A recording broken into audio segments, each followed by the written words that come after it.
Hello, it's day 2, and I have filtered honey through the 600 micron strainer, and I think I have roughly 40 pounds of honey so far. I do have about 6 frames still to extract honey from, which I'll be doing later today.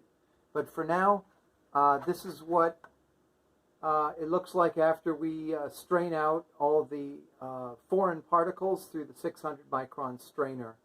And this is typically wax, propolis, and other foreign objects. It's a pretty easy process, and it really takes only an hour or two to get this honey through the first level of straining. The next process is to put the honey through the 400 micron strainer, and you can hopefully see the full pail of honey, which I think again is roughly 40 pounds. And now I'm going to put it through the 400 micron strainer, which is right here. So we just open the gate. You always want to make sure the lower gate is closed and secure before you do that. And then you just sort of gently open this gate and you let gravity do its thing. And it's beautiful to watch. The one thing that I do have to caution people on is you can't just walk away and let it do its thing, because you have to make sure that this doesn't overflow. I actually had a situation in the past where that almost happened because it's filling in more quickly than it's able to filter through and drop down.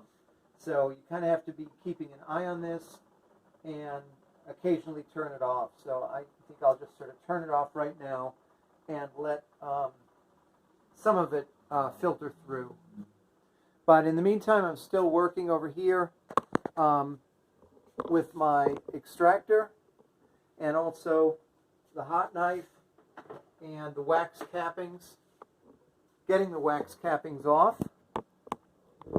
And that's what that looks like so far. You can see I have a lot collected, and I'm going to have some honey that is dripped through the catch basin there. And then in the extractor,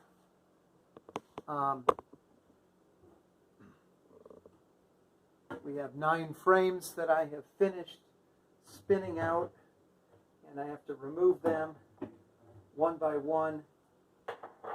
This is what they look like when they're fully uncapped and the honey has been extracted. You can sort of see it's shiny because of the remaining little bits of honey, but the cap has been removed and most of it has been spun out. And these are a very nice drawn comb that's wonderful to put back into the beehives for the remainder of this year, for them to fill up, and also going into the next year.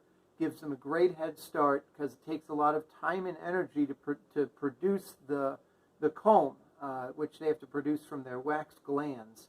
And if you can provide this from a previous year, really gives them a huge head start, because then they largely just have to sort of touch it up a bit by adding a little bit of wax, but mainly they can focus on nectar collection. So the idea is that gives you a chance for a bigger and better honey harvest the following year. So drawn comb is actually considered extremely valuable too, and we like to try to preserve it for the next year.